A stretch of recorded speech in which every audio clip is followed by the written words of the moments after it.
Hi, hello all, welcome to my YouTube channel. Module 1 post colonial ലിറ്ററേച്ചറിലെ key terms ആണ് നമ്മൾ നോക്കുന്നത്. First term എന്ന് പറയുന്നത് കോളനൈസേഷൻ. കോളനൈസേഷൻ എന്ന് പറയുമ്പോൾ ഒരു ഫോറിൻ കൺട്രോൾ അല്ലെങ്കിൽ ഒരു ഫോറിൻ ടെറിട്ടറി വന്നിട്ട് ഒരു ഗ്രൂപ്പ് ഓഫ് പീപ്പിളിനെ അല്ലെങ്കിൽ ഒരു ഗ്രൂപ്പ് ഓഫ് ലാൻഡിനെ ട്രേഡിന് വേണ്ടി അല്ലെങ്കിൽ കൾട്ടിവേഷന് വേണ്ടി കോളനിയാക്കി മാറ്റുന്നതിനെയാണ് നമ്മൾ കോളനൈസേഷൻ എന്ന് പറയുന്നത്. അപ്പോൾ കോളനി എന്ന് വെച്ച് കഴിഞ്ഞാൽ എന്താണ്? ലാൻഡ് അല്ലെങ്കിൽ region under A foreign rule, അതാണ് കോളനി എന്ന് പറയുന്നത്. സോ കോളനീസ് എന്ന് പറയുന്നത് ഈ കോളനൈസ് ചെയ്യാൻ വരുന്നവർ ഒന്നുകിൽ ട്രേഡിന് വേണ്ടി അല്ലെങ്കിൽ അവരുടെ ലാൻഡിന്റെ റിസോഴ്സസിന് വേണ്ടി അല്ലെങ്കിൽ അഡ്മിനിസ്ട്രേഷന് വേണ്ടിയൊക്കെ ആയിരിക്കും. അഡ്മിനിസ്ട്രേഷനെയൊക്കെ കൈയടക്കാനാണ് അല്ലെങ്കിൽ കൈയടക്കിയായിരിക്കും നിൽക്കുന്നത്. അപ്പം അതുകൊണ്ട് തന്നെ കോളനൈസേഷൻ ഹാപ്പൻ ചെയ്യുന്നത് കൊണ്ട് തന്നെ ലാർജ് സ്കെയിലുള്ള പോപ്പുലേഷന്റെ മൂവ്മെന്റ്സ് ഒരുപാട് വരാൻ സാധ്യതയുണ്ട്. അതായത് ഇപ്പോൾ കോളനൈസ് ചെയ്ത കൺട്രിയിൽ നിന്ന് അവർ ഇങ്ങോട്ട് പാസ് ചെയ്യും, ഇവിടെയുള്ള ആളുകൾ ചിലപ്പോൾ അങ്ങോട്ട് പോകും. അങ്ങനെ ഒരു large scale movement of population happen ചെയ്യാറുണ്ട് after the as a result of colonization. Latin വേർഡിൽ നിന്നാണ് ഈ ഒരു വാക്ക് വന്നത്, കൊളോണിയ, വിച്ച് മീൻസ് എസ്റ്റേറ്റ് അല്ലെങ്കിൽ farm. Person engaged in colonization, ആരാണോ കോളനൈസ് ചെയ്യുന്നത്, കൈയടക്കി വെക്കുന്നത്, അയാളെ കോളനൈസർ എന്നും, ആരെയാണോ കോളനൈസ് ചെയ്ത് വെക്കുന്നത് അയാളെ കോളനൈസ്ഡ് എന്നും ആണ് വിളിക്കുന്നത്. ആ കൺട്രിയെയാണ് നമ്മൾ കോളനി എന്ന് വിളിക്കുന്നത്.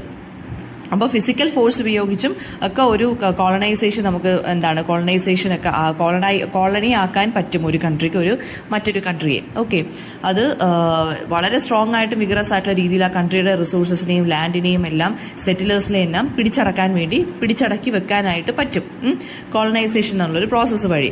And 2 great waves of colonialism ആണ് ഇതുവരെ ഹിസ്റ്ററിയിൽ റെക്കോർഡ് ചെയ്തിട്ടുള്ളത്. ഫസ്റ്റ് വേവ് എന്ന് പറയുന്നത് 15th സെഞ്ചുറിയിൽ ആയിരുന്നു ഇത്. During this time European countries ആയിട്ടുള്ള France, Spain, Portugal and Britain അല്ലെങ്കിൽ ഇത്രയും പേരായിരുന്നു ഫസ്റ്റ് വേവിൽ ഉണ്ടായിരുന്നത്. അപ്പം ഈ ഫസ്റ്റ് വേവ് എന്ന് പറയുന്നത് എന്തിനു വേണ്ടിയായിരുന്നു? ഗോഡിന് വേണ്ടി, ഗോൾഡിന് വേണ്ടി, ഗ്ലോറിക്ക് വേണ്ടി, ഇതിനു വേണ്ടിയായിരുന്നു കൺട്രീസിനെ കോളനിയാക്കി മാറ്റിയിരുന്നത്.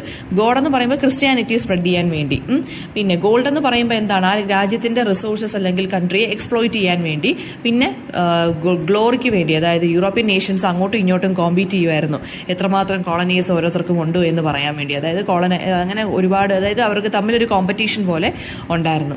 സെക്കൻഡ് വേവ് ഓഫ് കോളനൈസേഷൻ എന്ന് പറഞ്ഞാൽ 19th സെഞ്ചുറിയിലാണ് ബിഗിൻ ചെയ്തത്. അത് ആഫ്രിക്കൻ കോണ്ടിനെന്റിനെ ബേസ് ചെയ്തിട്ട് ആയിരുന്നു. നെക്സ്റ്റ് കോൺസെപ്റ്റ് എന്ന് പറയുന്നത് ഓറിയന്റലിസം. ഓറിയന്റലിസം എന്ന് പറയുന്നത് എന്താണ്? ഈ ഒബ്സർവിങ് അല്ലെങ്കിൽ എക്സാജറേറ്റിംഗ്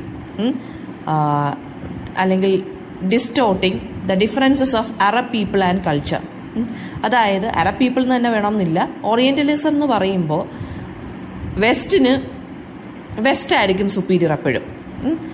അവർക്ക് ബാക്കിയുള്ള കൺട്രീസ് ഉണ്ടല്ലോ, എസ്പെഷ്യലി ഈസ്റ്റേൺ കൺട്രീസ്, അതിനെയൊന്നും അവർക്ക് കണ്ടുകൂടാ. അപ്പോൾ അവർ എന്ത് ചെയ്യുമെന്ന് വെച്ച് കഴിഞ്ഞാൽ മറ്റേ ഈസ്റ്റേൺ പീപ്പിളിനെ അല്ലെങ്കിൽ ഈ ഓറിയന്റ് പീപ്പിളിനെ എന്ത് ചെയ്യും? കുറച്ചും കൂടി എക്സാജറേറ്റ് ചെയ്ത് അവരെ ഹിസ്റ്ററിയിൽ കുറച്ചും കൂടി ഒരു നെഗറ്റീവ് ഷെയ്ഡ് കൊണ്ടുവരുത്താൻ വേണ്ടി കാണിക്കും. ആ ഒരു കോൺസെപ്റ്റിനെയാണ് ഓറിയന്റലിസം എന്ന് പറയുന്നത്. വെസ്റ്റിന്റെ ഒരു കൺസ്ട്രക്ഷനാണ് ഈ ഒരു ടേം എന്ന് പറയുന്നത്, ഓറിയന്റലിസം എന്ന് പറയുന്നത്. അതായത് ഈ ഓറിയന്റൽ പീപ്പിൾ എന്ന് പറയുന്നത് അൺസിവിലൈസ്ഡ് ആണ്, ബാക്ക്വേർഡ് ആണ്, അവർ എക്സോട്ടിക് ആണ്, പ്രിമിറ്റീവ് ആണ്, എഡ്യൂക്കേഷൻ ഒന്നും ഇല്ല എന്നൊക്കെയുള്ളത്. അപ്പോൾ അത് ഓറിയന്റലിസം എന്ന് പറയുന്നത് ശരിക്കും പറഞ്ഞാൽ എഡ്വേർഡ് സൈദ് എന്നുള്ള ഒരു ഓറിയന്റൽ റൈറ്റർ, അദ്ദേഹം post colonial writer, post colonial critic, അദ്ദേഹത്തിന്റെ തന്നെ വർക്കായിട്ടുള്ള ഓറിയന്റലിസം 1978 പബ്ലിഷ് ചെയ്ത വർക്കിനകത്ത് ഇതിനെക്കുറിച്ച് പറയുന്നുണ്ട്. അതായത് ഓറിയന്റലിസം, ഓക്സിഡന്റലിസം എന്ന് പറയുന്നത് ഓറിയന്റിന്റെ ഓപ്പോസിറ്റ് ആണ് ഓക്സിഡന്റ് എന്ന് പറയുന്നത്, OCCIDENT. അതായത് ഈസ്റ്റും വെസ്റ്റും തമ്മിലൊരു ഡിസ്റ്റിങ്ഷൻ, അതാണ് ഓറിയന്റും ഓക്സിഡന്റ് എന്നും പറയുന്നത്. ഓക്കെ, ആൻഡ് ഇത് കോളനൈസേഷന് കാലം തൊട്ടേ ഉള്ളതാണ് ഈ ഒരു ഓറിയന്റലിസം എന്നുള്ളൊരു കോൺസെപ്റ്റ്. അതായത് വെസ്റ്റ് ആണ് ഇങ്ങനെ ഒരു കോൺസെപ്റ്റ് ക്രിയേറ്റ് ചെയ്തിരിക്കുന്നത്. അതായത് ഈസ്റ്റ് എന്ന് പറയുന്നത് ഇങ്ങനെയാണ്, അങ്ങനെയാണ് എന്നുള്ളൊരു.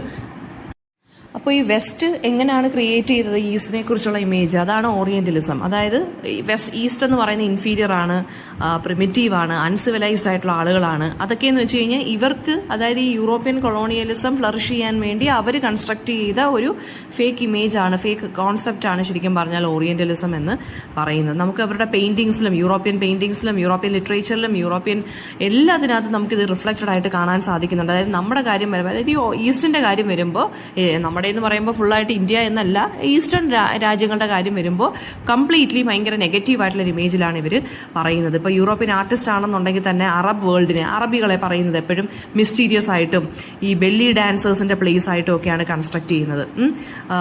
പിന്നെ അതുപോലെ തന്നെ അറേബ്യൻ ലാൻഡിനെ കുറിച്ചൊക്കെ, അല്ലെങ്കിൽ ഇപ്പോൾ എന്തെങ്കിലും അറേബ്യൻ സ്റ്റോറീസ് ഒക്കെ കാണിക്കുകയാണെന്നുണ്ടെങ്കിൽ ഈ സാൻഡ്, ഡെസേർട്ട്, ഇതിനെക്കുറിച്ചൊക്കെയാണ് എപ്പോഴും പറയുന്നത്. അപ്പോൾ ഓറിയന്റലിസം എന്ന് പറയുന്നത് എന്താണ് ശരിക്കും പറഞ്ഞു കഴിഞ്ഞാൽ ഈ വെസ്റ്റിന്റെ ഒരു കൺസ്ട്രക്ഷനാണ് ഓറിയന്റലിസം എന്ന് പറയുന്നത്. ദെൻ നെക്സ്റ്റ് കോൺസെപ്റ്റ് എന്ന് പറയുന്നത് ഡീകോളനൈസേഷൻ ആണ്. ഡീകോളനൈസേഷൻ എന്ന് വെച്ച് കഴിഞ്ഞാൽ ആഫ്റ്റർ കോളനൈസേഷൻ എന്താണ് ഹാപ്പൻ ചെയ്യുന്നത്, അതായത് കോളനൈസേഷന് ശേഷം ഇവരെല്ലാം പിൻവാങ്ങുമല്ലോ, ഇവരുടെ കൺട്രോൾ എല്ലാം പോയി, ഈ കോളനൈസ് ചെയ്യാൻ വന്ന രാജ്യങ്ങളും അവരുടെ ആളുകളും എല്ലാം പിൻവാങ്ങി പോകുമല്ലോ. ആ ഒരു പിൻവാങ്ങലിനെയാണ് നമ്മൾ ഡീകോളനൈസേഷൻ എന്ന് പറയുന്നത്. അതായത് ഒറിജിനൽ ആളുകൾക്ക് രാജ്യം വിട്ടുകൊടുത്തിട്ട് തിരിച്ചു പോകുന്ന ആ ഒരു പ്രോസസ്സാണ് ഡീകോളനൈസേഷൻ എന്ന് പറയുന്നത്. അതായത് ഇൻഡിപെൻഡൻസ് ഫ്രം ദി കോളനൈസർ, അതാണ് ഡീകോളനൈസേഷൻ. അതായത് ഈ കോളനൈസ് ചെയ്ത സ്ഥലത്ത് നിന്ന് കോളനൈസേഴ്സ് എല്ലാം പിൻവാങ്ങുന്ന ആ ഒരു പ്രോസസ്സാണ് ഡീകോളനൈസേഷൻ എന്ന് പറയുന്നത്. പിന്നെ ഹൈബ്രിഡിറ്റി എന്നുള്ളതാണ് അടുത്ത ടേം. ഹൈബ്രിഡിറ്റി എന്ന് വെച്ച് കഴിഞ്ഞാൽ ശരിക്കും പറഞ്ഞു കഴിഞ്ഞാൽ ബയോളജിയിൽ വന്ന ഒരു ടേമാണ്, ഒറിജിനേറ്റ് ചെയ്ത ടേമാണ് ഹൈബ്രിഡിറ്റി എന്ന് പറയുന്നത്. പിന്നീട് അത് ലിംഗ്വിസ്റ്റിക്സിലോട്ടും വേറെ തിയറീസിലോട്ടും ഒക്കെ അത് പോയി. അപ്പം ഹൈബ്രിഡിറ്റി എന്ന് വെച്ചാൽ മിക്സ് ഓഫ് സംതിങ്, അതാണ് ഹൈബ്രിഡിറ്റി. ഇത് കൊണ്ടുവന്നത് ഹോമി കെ ബാബ എന്ന് പറഞ്ഞ ഒരു പോസ്റ്റ് കൊളോണിയൽ റൈറ്ററാണ്. അദ്ദേഹത്തിന്റെ ദി ലൊക്കേഷൻ ഓഫ് കൾച്ചർ എന്നുള്ള വർക്കിനകത്താണ് ഹൈബ്രിഡിറ്റിയെ കുറിച്ച് പറഞ്ഞിരിക്കുന്നത്. അപ്പം ഇവിടെ ഹൈബ്രിഡിറ്റി എന്ന് വെച്ച് കഴിഞ്ഞാൽ ഉദ്ദേശിക്കുന്നത് ഈ കോളനൈസേഷനുമായിട്ട് കണക്ട് ചെയ്തിട്ടാണ് ഹൈബ്രിഡിറ്റി എന്നുള്ള ടേം ഇവിടെ പറഞ്ഞിരിക്കുന്നത്. സോ ഹൈബ്രിഡിറ്റി ഇൻ കോളനൈസേഷൻ എന്ന് വെച്ച് കഴിഞ്ഞാൽ കൾച്ചറൽ അല്ലെങ്കിൽ സോഷ്യൽ അല്ലെങ്കിൽ പൊളിറ്റിക്കൽ കൈൻഡ് ഓഫ് മിക്സിംഗ്, അതാണ് ഹൈബ്രിഡിറ്റി എന്ന് പറയുന്നത്. ഇപ്പോൾ ഈ കോളനൈസിങ് കൺട്രീസ് ഉണ്ടല്ലോ, കോളനൈസ് ചെയ്യാൻ വരുന്നവർ അവരുടെ സ്ട്രക്ചറുകൾ, അവരുടെ പ്രാക്ടീസ്, അവരുടെ വാല്യൂസ് ഇതെല്ലാം ഈ കോളനൈസ് ചെയ്യപ്പെട്ട രാജ്യങ്ങളിലോട്ട് അല്ലെങ്കിൽ ആളുകളുടെ മുകളിൽ അടിച്ചേൽപ്പിക്കാൻ ശ്രമിക്കും.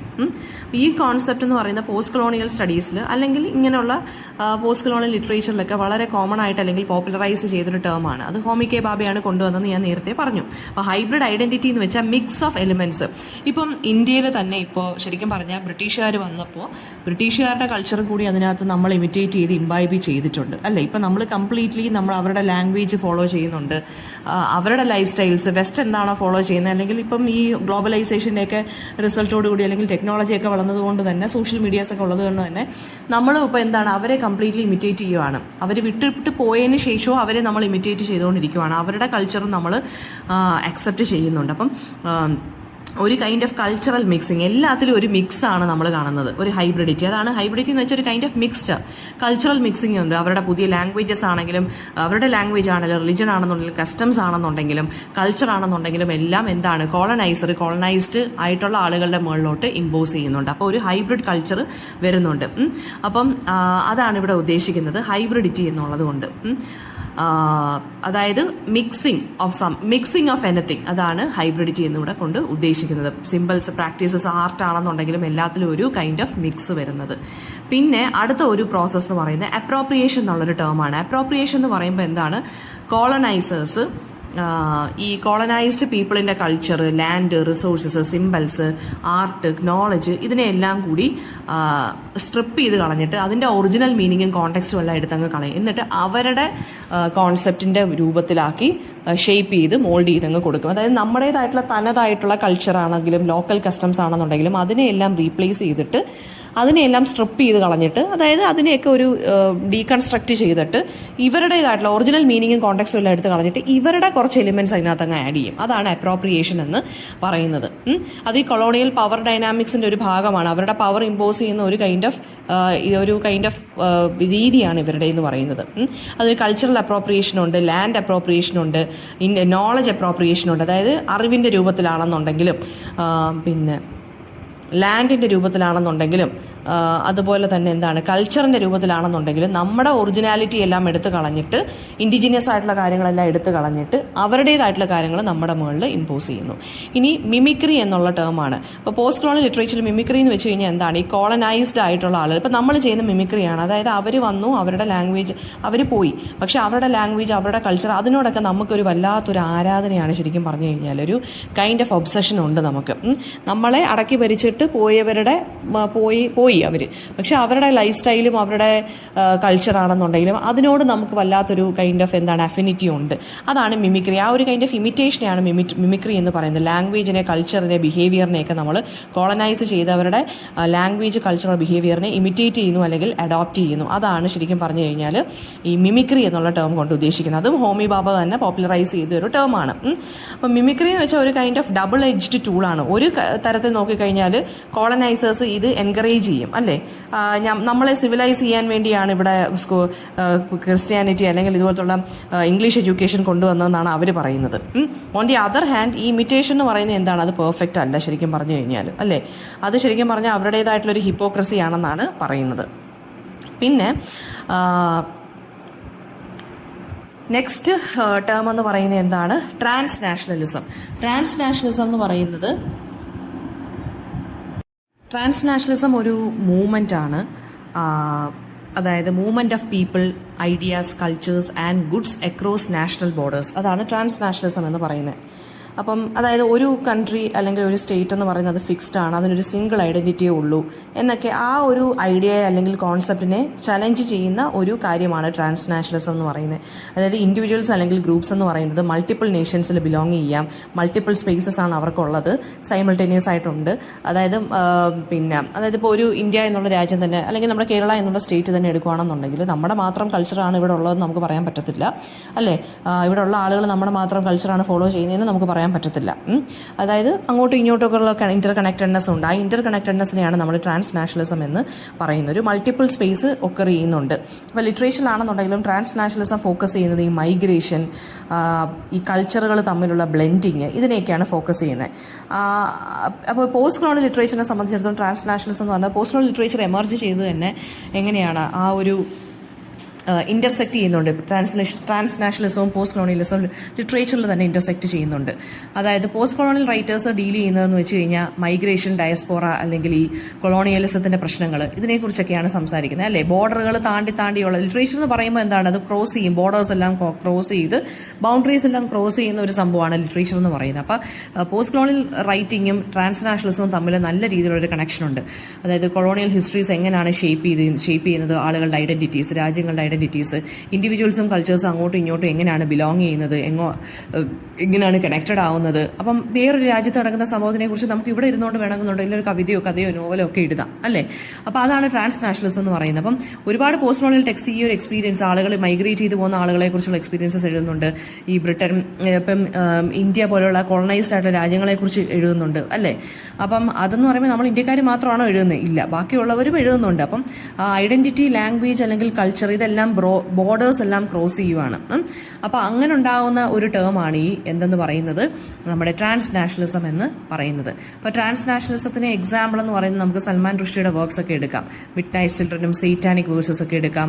അതുപോലെ തന്നെ ജുംബ ലാഹിരിയുടെ വർക്ക്സ് എന്നൊക്കെ പറയുന്നത് ട്രാൻസ്നാഷണലിസമായിട്ടുള്ള ട്രാൻസ്നാഷണൽ സ്പേസസ് എക്സ്പ്ലോർ ചെയ്യുന്ന വർക്ക്സുകളാണ്. പിന്നെ നെക്സ്റ്റ് ടേം എന്ന് പറയുന്നത് നെഗ്രിറ്റ്യൂഡ് എന്നുള്ളതാണ്. നെഗ്രിറ്റ്യൂഡ് എന്ന് പറയുമ്പോൾ ശരിക്കും പറഞ്ഞു കഴിഞ്ഞാൽ ബ്ലാക്ക് കോൺഷ്യസ്നെസ് അല്ലെങ്കിൽ ബ്ലാക്ക് കമ്മ്യൂണിറ്റിയെ പ്രൊമോട്ട് ചെയ്യാൻ വേണ്ടി കൊണ്ടുവന്ന ഒരു കൈൻഡ് ഓഫ് മൂവ്മെൻ്റ് ആണ് നെഗ്രിറ്റ്യൂഡ് എന്ന് പറയുന്നത്. അതായത് ഈ എന്താ പറയുക, ഏമി സിസറിയാണ് ഈ ഒരു ടേം ആദ്യമായിട്ട് കൊണ്ടുവന്നത്. ദെൻ അതായത് ഒരു മാഗസീനിലാണ് ഇവർ യൂസ് ചെയ്തത്. പിന്നെ ബാക്കിയുള്ള ഇന്റലക്ച്വൽസ് ആയിട്ടുള്ള ലിയപ്പോൾഡ് സെങ്കർ അങ്ങനെയുള്ള ആളുകളും കൂടി ഇതിനെ പോപ്പുലറൈസ് ചെയ്തു. ഇപ്പം ഇത് ശരിക്കും പറഞ്ഞു കഴിഞ്ഞാൽ ഒരു ലിറ്ററി സ്റ്റൈലായിട്ട് നമുക്ക് പറയാം. ലിറ്ററി ഒരു ക്രിറ്റിസിസം ആയിട്ടോ അങ്ങനെ ആ ഒരു കോൺസെപ്റ്റായിട്ട് നമുക്കിതിനെ എടുക്കാൻ പറ്റും. അതായത് ഹാർലം റിനസൻസ് എന്നും പറഞ്ഞ് ഹാർലം മാൻഹട്ടൻ എന്നുള്ള സ്ഥലത്ത്, ന്യൂയോർക്കിലെ മാൻഹട്ടൻ എന്നുള്ള സ്ഥലത്ത് 1920s 30s ഒരു മൂവ്മെന്റ് ഉണ്ടായി. ഒരു ലിറ്ററി സ്റ്റൈൽ അല്ലെങ്കിൽ literary kind of movement start ചെയ്തു.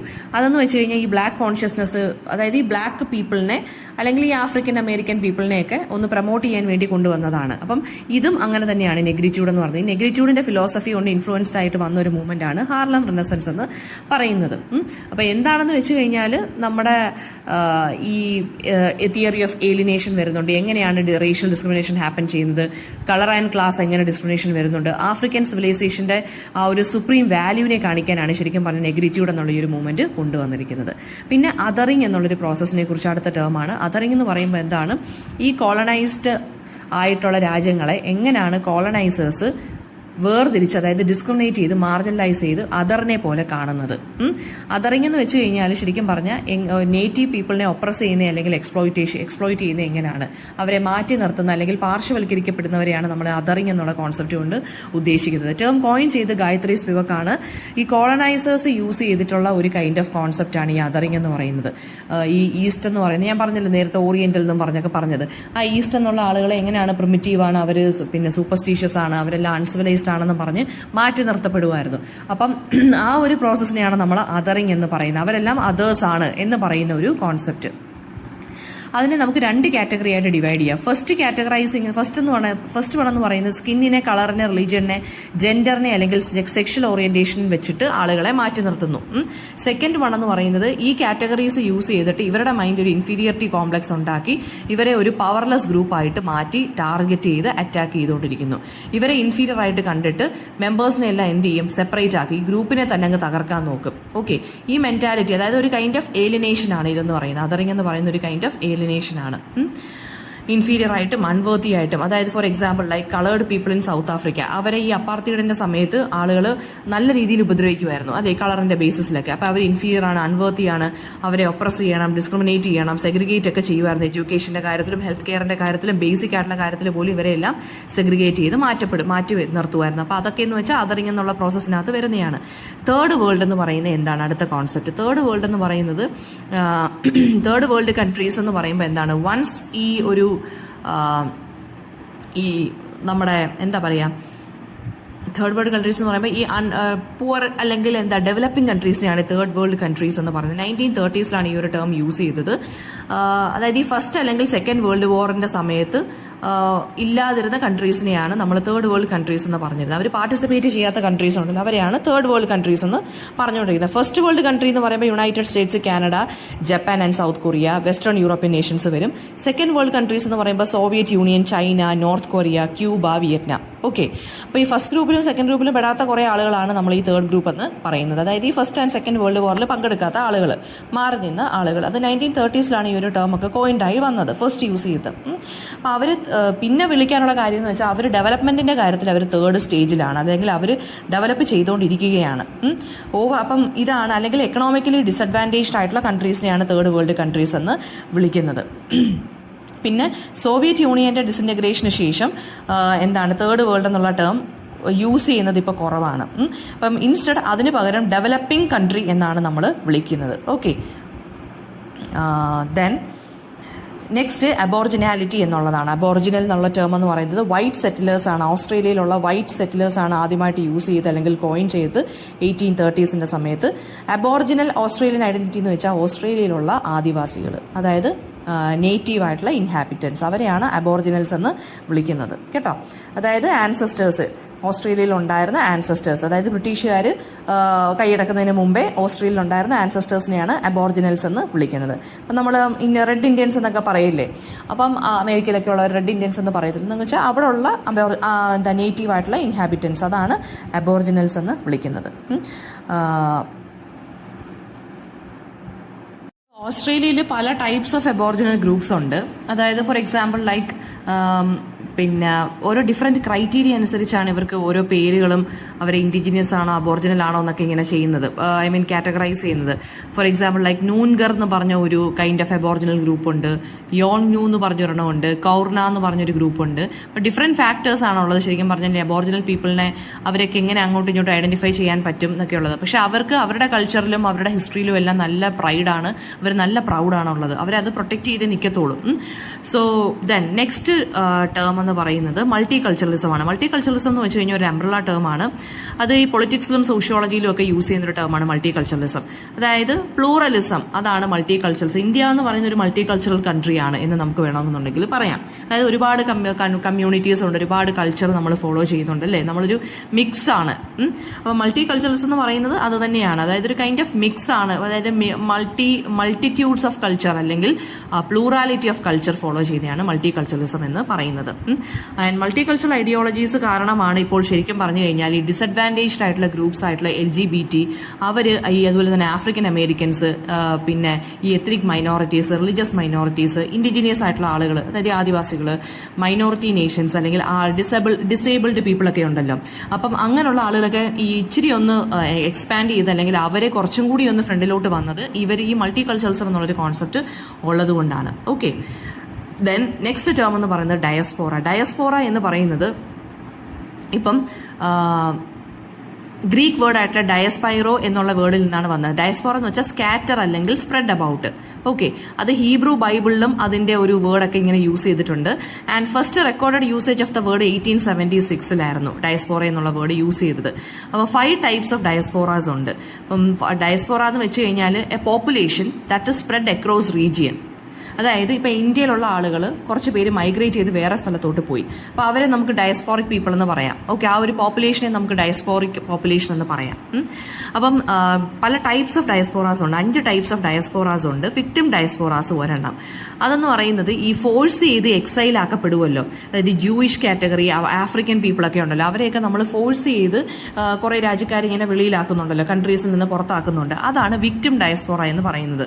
ലേബർ ഡയസ്പോറ എന്ന് വെച്ചാൽ ജോലിക്ക് വേണ്ടി ആളുകൾ മൈഗ്രേറ്റ് ചെയ്യുമല്ലോ, എക്കണോമിക് ഓപ്പർച്യൂണിറ്റീസിന് വേണ്ടി. ഇപ്പം നമ്മൾ ഇവിടുന്ന് ഗൾഫിലോട്ടൊക്കെ പോകുന്നത് അതൊക്കെയെന്ന് വെച്ചാൽ ലേബർ ഡയസ്പോറാസ് ആണ്. ട്രേഡ് ഡയസ്പോറയുണ്ട്, ട്രേഡ് ചെയ്യാൻ വേണ്ടി അല്ലെങ്കിൽ ഫോർ എക്സാമ്പിൾ ലൈക്ക് ചൈനയിലും ലബനീസിലും ഒക്കെ അതൊക്കെ ട്രേഡ് ഡയസ്പോറാസ് കൂടുതലാണ്. അതായത് ബിസിനസ് ചെയ്യാൻ വേണ്ടി, ട്രേഡ് ചെയ്യാൻ വേണ്ടിയുള്ള മൂവ്മെന്റ്. ഇമ്പീരിയൽ ഡയസ്പോറാസ് എന്ന് വെച്ച് കഴിഞ്ഞാൽ എന്താണ്, ഈ ബ്രിട്ടീഷ്, അതായത് ഈ എംപയർ, അതായത് എംപയർസ് ക്രിയേറ്റ് ചെയ്യാൻ അല്ലെങ്കിൽ കോളനീസ് ക്രിയേറ്റ് ചെയ്യാൻ വേണ്ടിയുള്ള ഡയസ്പോറയാണ് ഇമ്പീരിയൽ ഡയസ്പോറാസ്.